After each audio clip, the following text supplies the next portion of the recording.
Welcome to this explainer.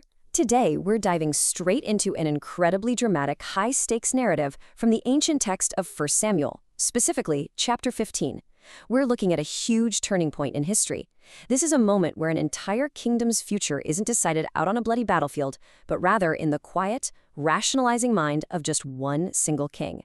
So what really happens when a leader decides they know better than the ultimate authority? Well, we're going to explore this fundamental question about leadership, accountability, and the very severe consequences of rationalization. Because what we're looking at here, it isn't just an ancient historical record. It's honestly a masterclass in human psychology.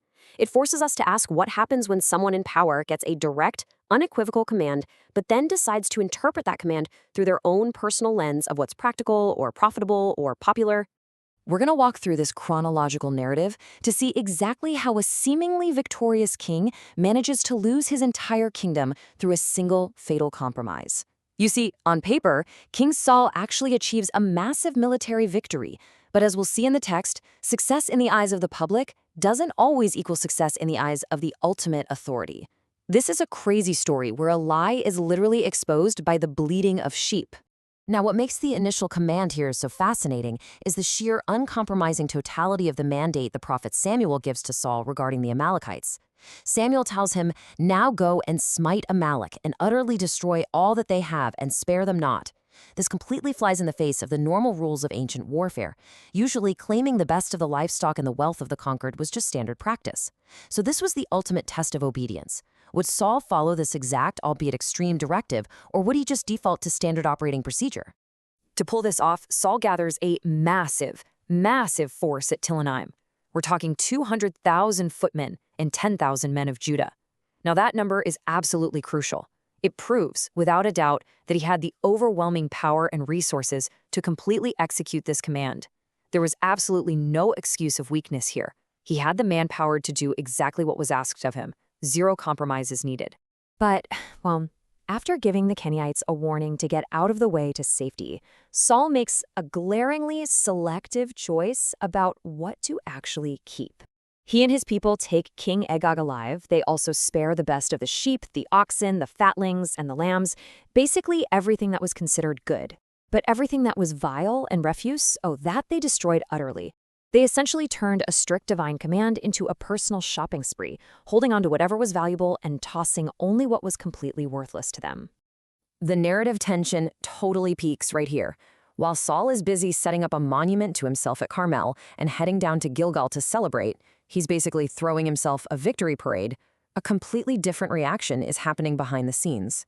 The word of the Lord comes to Samuel, stating, "It repenteth me that I have set up Saul to be king, for he has turned back from following me." A heartbroken Samuel cries all night long. He then tracks Saul down, and when he finally arrives, Saul confidently, almost arrogantly, greets him, saying, "Blessed be thou of the Lord. I have performed the commandment of the Lord." But Saul's self-congratulations are instantly dismantled by this devastating auditory trap. I mean, just imagine the scene. Saul is standing there boasting about his flawless obedience, while the undeniable loud bleating of the exact sheep he was supposed to destroy is echoing in the background. It's literally like trying to hide a stolen puppy under your coat while it's actively barking. Samuel doesn't even bother arguing. He just points out the inescapable audio evidence. "What mean offend this bleating of the sheep in mine ears and the lowing of the oxen which I hear?" Confronted with the hard evidence, Saul does what, honestly, so many leaders do when they get caught. He immediately tries to shift the blame. He points the finger right at his own troops, saying the people spared the best. But notice the twisted rationalization going on here. He dresses up his disobedience as this holy deed, claiming they kept the best animals specifically to sacrifice them to the Lord. It's a fascinating psychological defense, right? Attempting to justify a blatant rule violation by claiming it was actually all for a noble religious purpose. Samuel cuts right through those excuses. He reminds Saul of his humble beginnings, back when he was little in his own sight, and how he was specifically elevated and anointed for this exact mission. Samuel reiterates the precise instructions: "Go and utterly destroy the sinners." And then he asks this piercing question: "Wherefore then didst thou not obey the voice of the Lord, but didst fly upon the spoil?" He calls it exactly what it is: flying upon the spoil.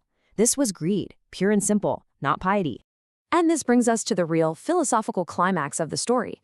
When Saul doubles down and insists he did obey, except for the people bringing those sacrifices, Samuel delivers one of the most profound statements in the entire text. Hath the Lord as great delight in burnt offerings and sacrifices as in obeying the voice of the Lord? Behold, to obey is better than sacrifice, and to hearken than the fat of rams. The point here is massive. True obedience, true alignment with the ultimate authority, holds infinitely more value than any post facto religious ritual you try to use to cover your tracks. Samuel reinforces this by defining Saul's actions not just as a simple mistake or some minor oversight, but as something far, far darker. He flat out equates rebellion to the sin of witchcraft and stubbornness to iniquity and idolatry.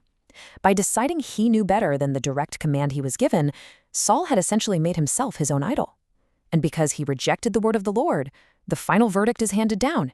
He is rejected from being king. Faced with the very real, permanent loss of his crown, everything breaks down into sheer desperation.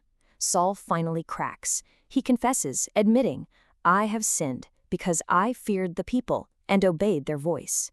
He begs for a pardon, but Samuel flatly refuses to return with him. And as Samuel turns to walk away, a panicked Saul grabs hold of the skirt of Samuel's mantle, pulling it so hard that the fabric literally tears.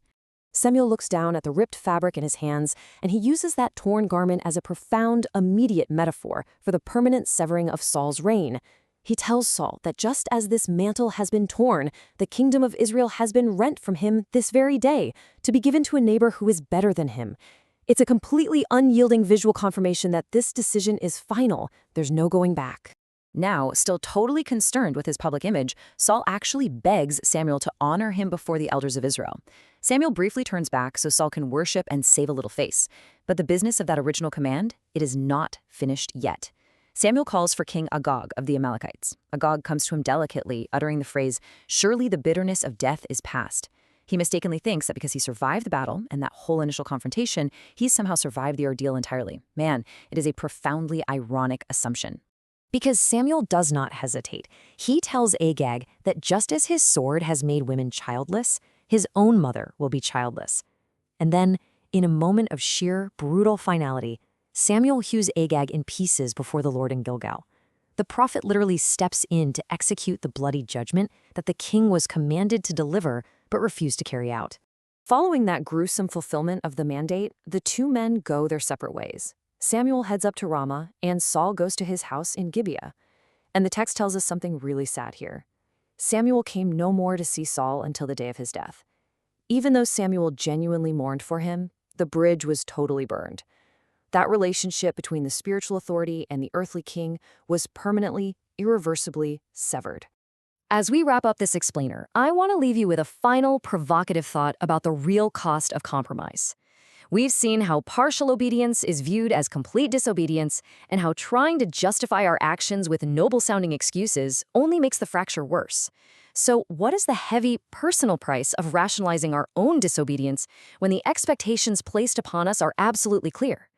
It's a question of integrity that echoes from the ancient hills of Gilgal all the way into our lives today. Keep asking yourselves that question and keep learning.